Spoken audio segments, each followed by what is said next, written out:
एक बार फिर से एक भारतीय होने के नाते मुझे मेरे प्रधानमंत्री पर गर्व होता है। उस दिन जब मेरे प्रधानमंत्री जी ने अपने संबोधन में ही बोला कि आज की तारीख में जब भारत बोलता है तो दुनिया सुनती है, और हकीकत है। पर जिस तरीके से भारत प्रधानमंत्री जी के माध्यम से एक मजबूत पहचान को स्थापित करने में कामयाब रहा है, ये एक नए भारत की दिशा में, एक विकसित भारत की दिशा में भारत के मजबूत कदम है। हमारी आबादी, जो कई देश सोचते हैं कि संभवतः हमारी लाइबिलिटी होगी, उसको कैसे हम लोग एसेट में कन्वर्ट करें, इस सोच के साथ हमारे प्रधानमंत्री आगे बढ़ रहे हैं। एक बार फिर से एक भारतीय होने के नाते मुझे मेरे प्रधानमंत्री पर गर्व होता है। उनकी हर अंतर्राष्ट्रीय यात्राएं जिस तरीके से न सिर्फ देश के मान सम्मान को बढ़ाने का काम करती हैं, बल्कि जिस तरीके से हमारे देश की मजबूत पहचान को अंतर्राष्ट्रीय स्तर पर भी बढ़ाने का काम करती हैं। हर डिसीजन मेकिंग में जिस तरीके से आज की तारीख में भारत का एक महत्वपूर्ण से है।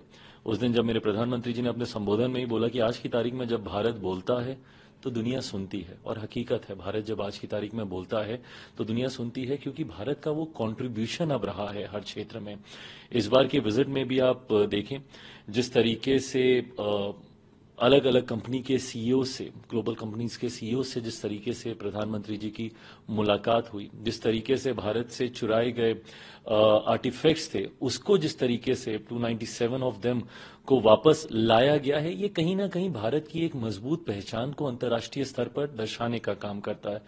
क्वाड समिट के लिए मेरे प्रधानमंत्री जी गए थे। क्वाड 4 देशों का ये समिट है, उसमें जिस तरीके से भारत की एक महत्वपूर्ण योगदान है, अलग अलग विषयों को लेकर चर्चा हुई, सर्वाइकल कैंसर को लेकर हो, आपने टेररिज्म का जिक्र किया, इन तमाम विषयों पर जिस तरीके से भारत प्रधानमंत्री जी के माध्यम से एक मजबूत पहचान को स्थापित करने में कामयाब रहा है, ये एक नए भारत की दिशा में, एक विकसित भारत की दिशा में भारत के मजबूत कदम है। और इसके लिए मैं पुनः मेरे प्रधानमंत्री आदरणीय नरेंद्र मोदी जी का धन्यवाद करता हूं, और उनको एक बार फिर से एक सफल यात्रा के लिए ढेर सारी बधाई, शुभकामनाएं। उन्होंने फिलिस्तीन प्रेसिडेंट से जो मुलाकात की है, गाजा में जो चीजें हो रही हैं, आपको लगता है वो कह भी रहे हैं कि हम सपोर्ट भी देंगे ताकि वहां पर शांति भी मेंटेन रहे?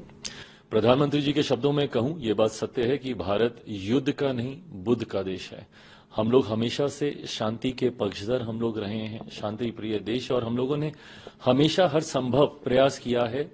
देश के, दुनिया के अलग अलग कोनों में कहीं पे भी अशांति होती है तो किस तरीके से वहां पे शांति स्थापित की जाए, मध्यस्थता हम लोग करने में अगर कहीं पे भी सफल रहे। मुझे लगता है बहुत कम राष्ट्र अध्यक्ष ऐसे होंगे जो दो अलग अलग युद्ध जिन देशों के बीच में चल रहा हो, दोनों के साथ उनके रिश्ते अच्छे रहे हों। जहां एक तरफ हमारे प्रधानमंत्री जी रशिया भी जाते हैं, तो वहीं दूसरी तरफ दोनों देशों के बीच में मध्यस्थता कराने का भी कार्य हमारे प्रधानमंत्री जी करते हैं। तो ऐसे में ये जो मुलाकात उनकी हुई है फलस्तीन के राष्ट्राध्यक्ष के साथ, ये पुनः हमारी सरकार, हमारे देश की उस सोच को दर्शाता है जहां पे हम लोग शांति के माध्यम से, चर्चा के माध्यम से, वार्तालाप के माध्यम से बड़ी से बड़ी समस्या का हल निकालने की संभावना ढूंढने का प्रयास करें। हम लोगों की आबादी आज की तारीख में हमारी ताकत है। हमारे प्रधानमंत्री जी की खूबसूरत सोच है कि उन्होंने आपदा तब को अवसर में बदलने का उन्होंने काम किया। कोरोना के दौरान जब दुनिया भर में पेंडेमिक था,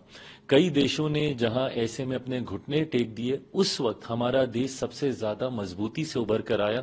हमने न सिर्फ अपने देशवासियों को बचाने का काम किया, बल्कि दूसरे देशों में भी वैक्सीन पहुंचाकर उनके लोगों को भी हम लोगों ने बचाने का काम किया।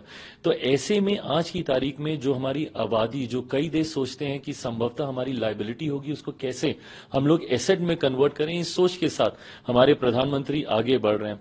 अबंडेंस को कैसे हम लोग अपॉर्चुनिटी में क्रिएट करें, कैसे इसको अपनी ताकत हम लोग बनाएं, इस दिशा में हमारे प्रधानमंत्री जी अलग अलग नीतियों को लेकर आ रहे हैं। मैं फूड प्रोसेसिंग सेक्टर से मैं जुड़ा हुआ हूं, एक मंत्री होने के नाते मैं मानता हूं कि किसानों की एक बड़ी आबादी है हमारे देश में, और प्रधानमंत्री भी सोच रखते हैं कि आने वाले दिनों में हम वर्ल्ड फूड बास्केट बने, देश में ही नहीं बल्कि दुनिया से हम लोग भूखमरी को हम लोग हटाएं। इतनी क्षमता हमारे देश में है जो आबादी की वजह से ही आती है। तो ऐसे में कैसे हम लोग हर उस विषय को जो कि शायद दुनिया लाइबिलिटी समझती है, उसको हम अपॉर्चुनिटी में कैसे क्रिएट करें, ये आउट ऑफ बॉक्स सोच हमारे प्रधानमंत्री की हमेशा से रही है, और जिसका लाभ हमारे देश को पिछले 10 सालों में हुआ है। परिणाम स्वरूप तीसरी बार पुनः देश की जनता ने हम पे अपना विश्वास जताया, और इन्हीं नीतियों के साथ देश इस तीसरे कार्यकाल में प्रधानमंत्री जी के नेतृत्व में हमारी सरकार आगे बढ़ने का कार्य कर रही है।